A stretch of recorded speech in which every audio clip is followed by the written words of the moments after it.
Hey everyone, and welcome back for another deep dive with us. Today, today we're going all the way to Nigeria, Oh, cool. where some brand new regulations for their armed forces have been causing like a major stir online. Oh, wow. In the military. Yeah, in the military. Okay. And get this, these rules, they go way beyond what you'd normally think of for like military stuff. Oh, really? Like what? It's like they're getting into soldiers' personal lives, even like their money habits. That's interesting. So, where are we getting all this info from? Well, we've got some news articles straight from Nigeria, and we're also going to be looking at a really interesting discussion thread from a site called Narrowland. Land. Yeah, apparently it's like, the place online where Nigerians go to chat about, well, everything. Oh, wow. Like a virtual town square kind of thing. Exactly. So, yeah, are you ready to see what all the fuss is about? I'm definitely intrigued. Let's dive in. Okay, so to give you some background, President Bola Tinubu, he gave the okay to these new Harmonized Armed Forces Terms and Conditions of Service Okay. back on December 16th, 2024. Mm-hmm. And let me tell you, they cover a lot. I bet. To start, they've put a ban on homosexuality, lesbianism, bestiality, cross-dressing, basically anything to do with the LGBTQIA2S plus community. Wow. Okay. Oh, and then no more body piercings or tattoos either. It's like they're really trying to reshape the whole culture of the military. Yeah, it really seems that way. What really stands out to me is how these rules, they go beyond what's usually considered like professional behavior. Right. It's getting into areas that I'd say are more like personal choices. Yeah, that's a good point. And that's where it starts to get a little tricky, don't you think? Absolutely. Yeah. And it's not just about like social stuff either. There's a whole part in there about being responsible with money. Oh, really? Yeah, officers got to make sure they're paying all their dues, vehicle licenses, insurance, all of it on time. And bouncing a check, that's a big no-no now. Oh, wow. Yeah, it's considered a major offense. Seriously. Mm-hmm.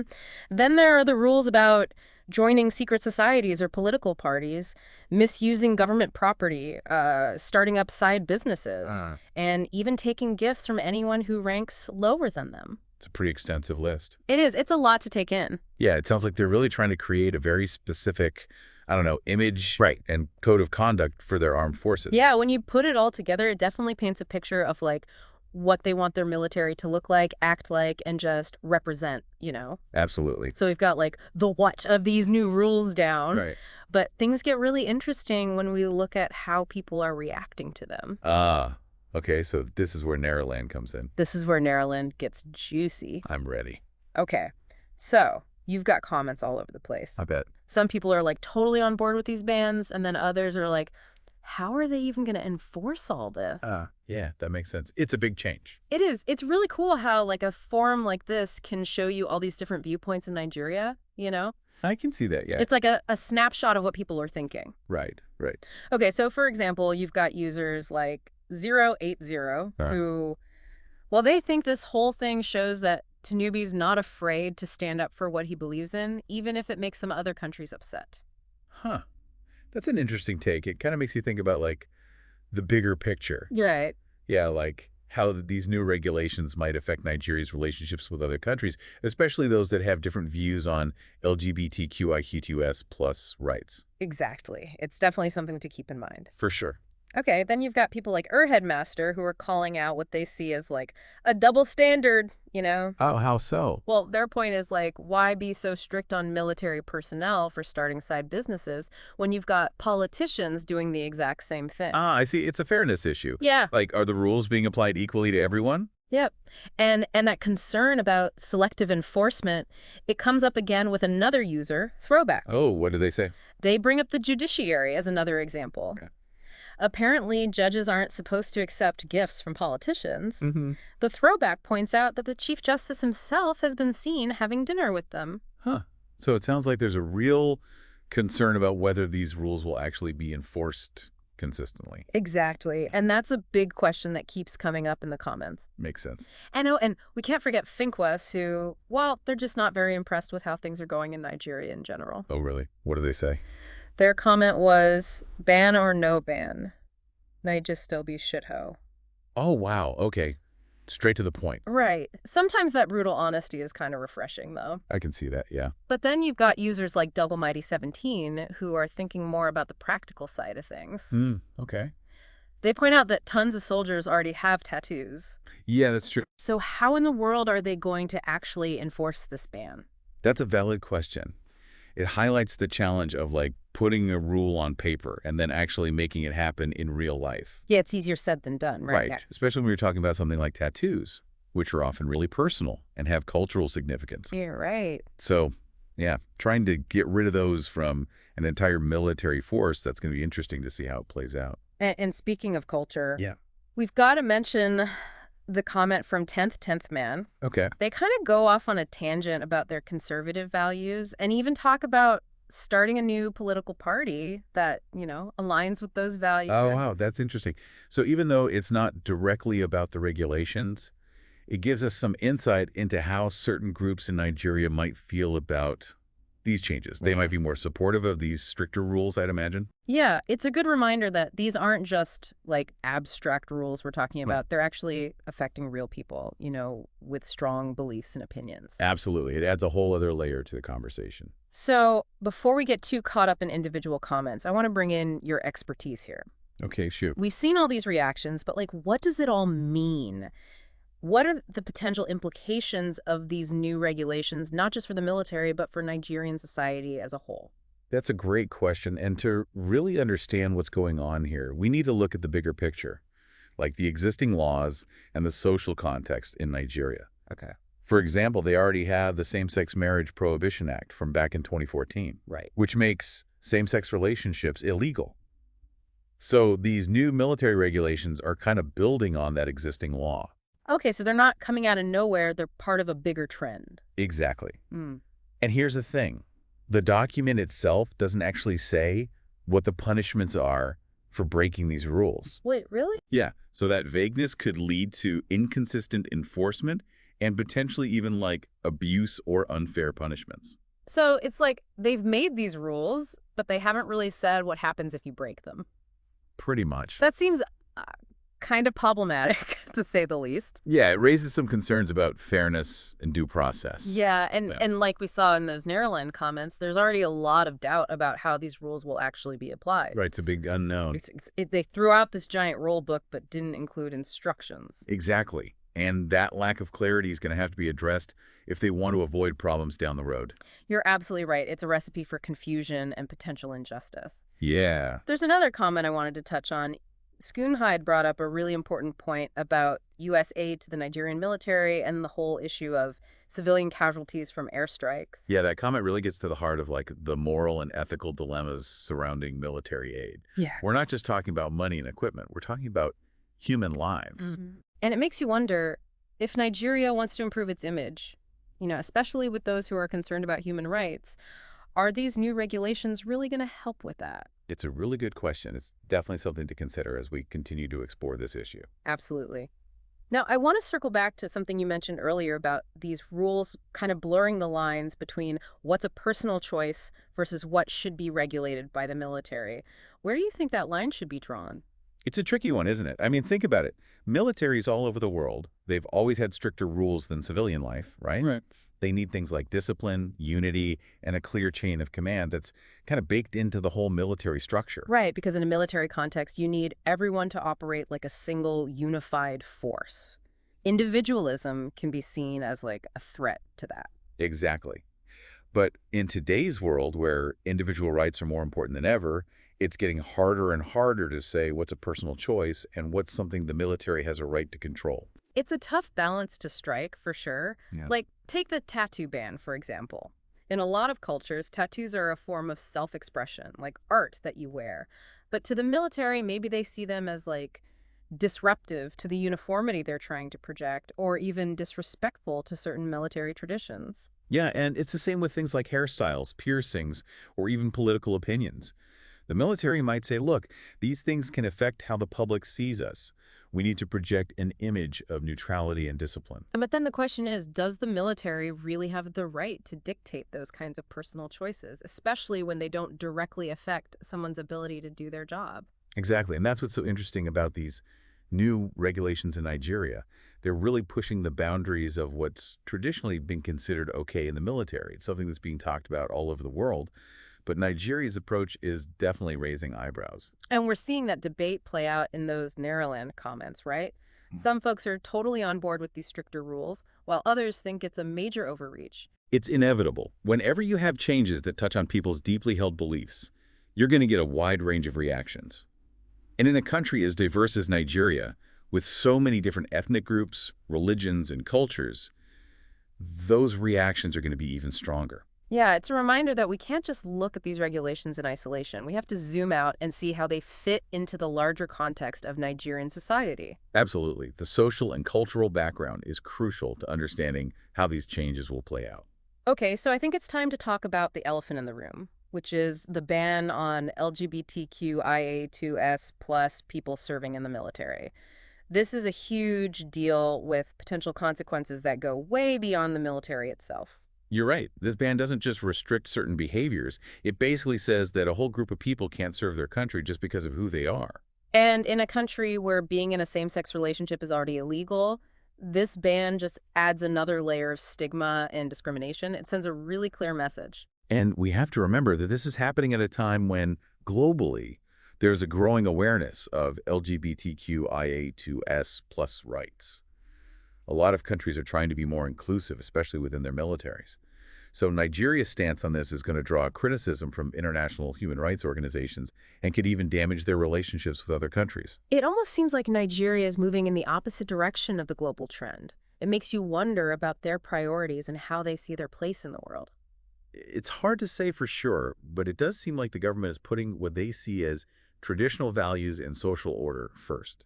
And that might mean causing some friction with some of their allies. And it's not just about international relations. What about the people who are already serving in the military and identify as LGBTQIA2S plus state U2SBO? What happens to them? Are they expected to hide who they are? That's the question, isn't it?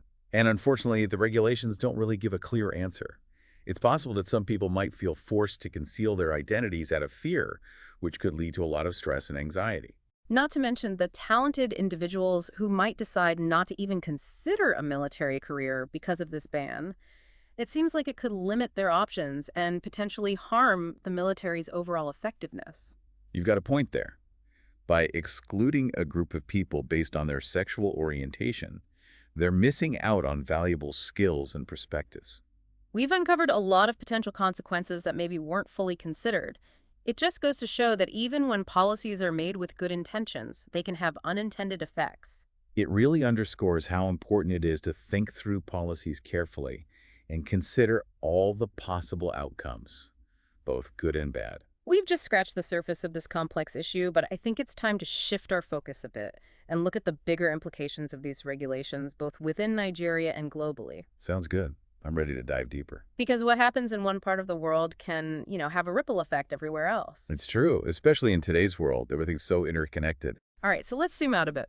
We talked about these specific rules, how Nigerians are reacting, and how this could affect people in the military.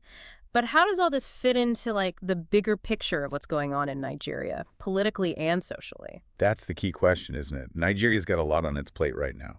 You've got economic instability, constant security threats from groups like Boko Haram, and deep-rooted ethnic and religious tensions. Right. And I think these military regulations, they're part of a bigger move by the government to take control, to project this image of strength and unity in the face of all these problems. So it's like they're sending a message to their own people and to the world. Exactly, like cracking down on what they see as, straying from tradition. They're laying out their vision for what they want Nigerian society to be. And of course, that has an impact on how Nigeria is seen globally and how they get along with other countries. Oh, yeah, for sure. We touched on this before, but I think it's worth digging deeper. How could these regulations affect Nigeria's relationships with other countries, especially those who are big supporters of LGBTQIA2S plus rights? It's going to cause friction, that's for sure. Many Western countries have made LGBTQIA2S plus rights a major part of their foreign policy, and they'll see these new regulations as a step backwards. It might make them rethink how they work with Nigeria, especially when it comes to military stuff or aid. So Nigeria could end up alienating important allies and even hurting its reputation on the world stage. It's a real possibility, but, it's early days yet. We'll have to see how it all plays out. Hmm. Yeah, it's a tricky situation. Trying to keep things stable at home while also having good relationships with other countries, it's a tough balancing act that a lot of countries face, especially ones that are going through big changes. Absolutely. And it's a balancing act we're seeing play out right now in those Narrowland comments. Sure. People are wrestling with these questions, trying to figure out what these changes mean for their own lives and for Nigeria's future. And that's why these deep dives are so important. We're not just looking at policy from some, distant academic perspective. We're looking at how real people are being impacted by these decisions. Right. It's about making those connections and remembering the human side of things amidst all the complexities. Well said. I think we've covered a lot today. We broke down these new regulations, looked at the different ways people are reacting, and explored how this could play out both within Nigeria and internationally. It's been a really thought-provoking conversation. Yeah, it has. Before we wrap up, I want to leave you with one last thing to think about. We've talked about how these regulations reflect this global debate about LGBTQIA2S plus rights. But how could these rules affect Nigeria's relationships with other countries and organizations in the long term? Will it lead to more isolation, or will Nigeria find a way to balance its domestic policies with its international goals? I encourage you to keep learning about this complex and changing situation. Keep asking those questions, keep looking for information from different perspectives, and keep having these important conversations. That's how we navigate these complex global issues. Couldn't agree more. Until next time, keep diving deep, and we'll see you back here on the deep dive. It's like a chain reaction. Yeah, you can't ignore it. Especially now, the world's so connected. Okay, so let's step back for a minute. We talked about these new rules, how people feel about them, and what could happen to people in the military. But how does this all fit into the bigger picture of what's going on in Nigeria? Like, politically and socially, I mean. Right, good question. Nigeria's facing a lot of challenges right now. Yeah. Economic problems, security threats from groups like Boko Haram, and these deep tensions between different ethnic groups and religions. It's a lot. It is. And I think these regulations for the military, they're part of this bigger effort by the government to show they're in control, to project strength and unity when things are so uncertain. So they're sending a message to their own people and to the rest of the world. Exactly. By being strict about what they see as straying from traditional values, they're basically saying this is the kind of society we want. And that obviously affects how other countries see Nigeria and how they work together. Oh, absolutely. We touched on this before, but I think we need to dig a little deeper. How could these regulations affect Nigeria's relationships with other countries, especially those who are really vocal about LGBTQIA2S plus rights? So it's going to create tension, that's for sure. A lot of Western countries have made LGBTQI2S plus rights a key part of their foreign policy, and they're going to see these regulations as a big step backwards. It could make them hesitant to work with Nigeria, especially when it comes to military cooperation or aid. So there's a real chance that Nigeria could alienate some of its allies and hurt its global reputation. It's a possibility, but it's too soon to say for sure what's going to happen. I guess we'll just have to wait and see. Yeah, it's a tough situation for sure. Trying to keep things stable at home while also maintaining good relationships with other countries is like walking a tightrope. It really is. It's a challenge that a lot of countries face, especially those going through big changes like Nigeria. It's interesting how we can see that struggle playing out right now on Narrowland. Yeah. People are trying to make sense of all this, to figure out what these changes mean for their lives and for their country's future. And that's why I think these deep dives are so valuable. We're not just talking about policies in some abstract way. We're seeing how real people are being affected. Exactly. It's about understanding the human side of these issues. The human element, exactly. Okay, well, I think we've covered a lot of ground today. We went through these new regulations, explored how Nigerians feel about them, and looked at the potential consequences both in Nigeria and globally. Yeah, it's been a really interesting conversation. It has. Before we go, I want to leave you with one last thing to think about. We've talked about how these regulations are part of a larger debate about LGBTQIA2S plus rights happening around the world. But what I'm wondering is, what could the long-term impact of these regulations be on Nigeria's relationships with other countries and organizations? Will it lead to them being more isolated?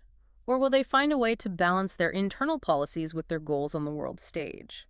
It's a tough question, and there's no easy answer.